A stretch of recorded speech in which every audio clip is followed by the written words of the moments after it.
Hello, ladies and gentlemen, and welcome to another edition of the video series titled Give Me 5 Minutes, during which I strive to bridge the divide between technology how it is taught and technology how it is used, all in a bid to help the average person out there better understand these technologies and hopefully adopt them.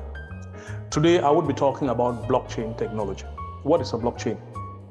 Simply put, it is a data management and transaction security solution.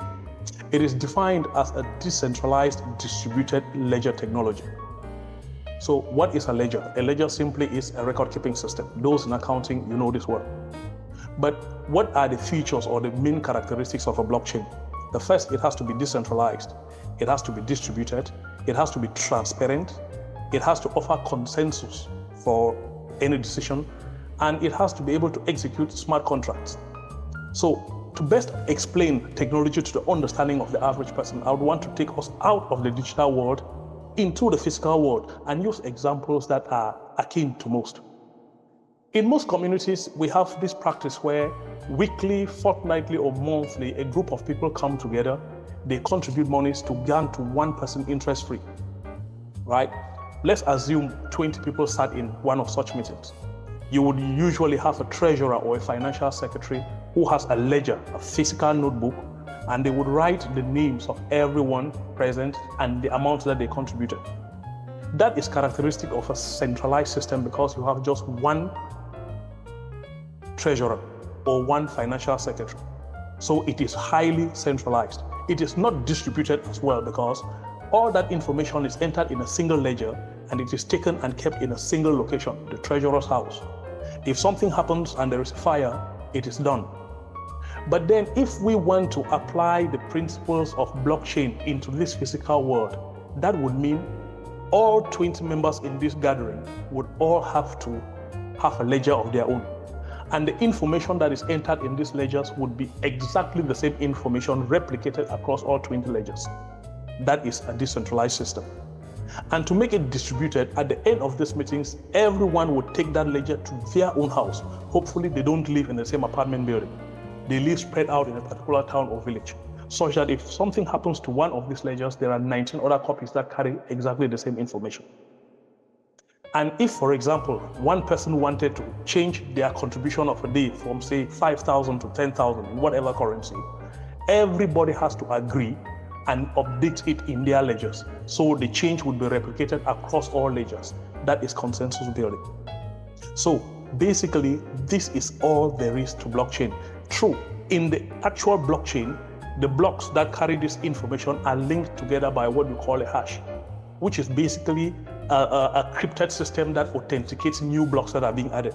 But that gets a little complicated. Let's leave it at this level. So you understand that a blockchain is simply having a gathering with everybody putting in their own information and the information being the same across the entire network. Let's look at its applications. It is obvious that blockchain is highly used in cryptocurrency, but let's look at other applications that are much more applicable or are much more common that the average person would understand. I would take an example of real estate and also with election systems and voting. Let's start with real estate. Imagine a scenario where all the title deeds, all the land titles are all fed in a particular blockchain. I'll take an example for a country like, say, the USA. If you live in New York and you own a piece of land in California and you want to sell it to somebody from Nebraska, all you need to do is to get into the office of a bailiff or any other designated authority with access to this blockchain and authenticate that you are actually the owner of the land, and then you are able to sell it. And once you sell it, it is replicated across the blockchain. No other person will be able to sell that land anywhere else in the United States or within that blockchain. That makes it very easy, especially in countries where there is this issue of one person selling the same piece of land to several people. With blockchain technology applied, that would be a thing of the past. Let's look at it in the elections and voting systems.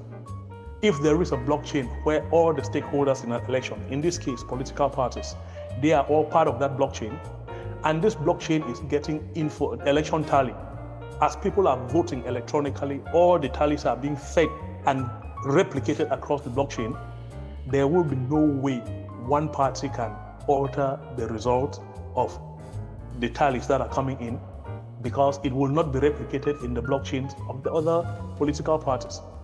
So these are two applications of blockchain in everyday life which would affect the normal person out there. The question is, with all these benefits, why is blockchain not yet widely used? I cannot finish this without talking about the drawbacks, and the major drawback is the privacy concern. Blockchain as a technology is hosted, and basically meaning that it is subject to cybersecurity attacks. So the threat to people's privacy, the information that you have on the blockchain, if it gets into the wrong hands, then there is a problem. But that notwithstanding, there are many other technologies that are also hosted on the web that are also subject to cyber attacks, but they have been really readily adopted. Why not blockchain? Do you think blockchain as a technology should be adopted more widely into other facets of life? Let's have that discussion. Again, this is an opinion. I'm just trying to make blockchain technology understood and understandable to the average person out there. Thank you very much for your patience all this while, and you have a nice day. Goodbye.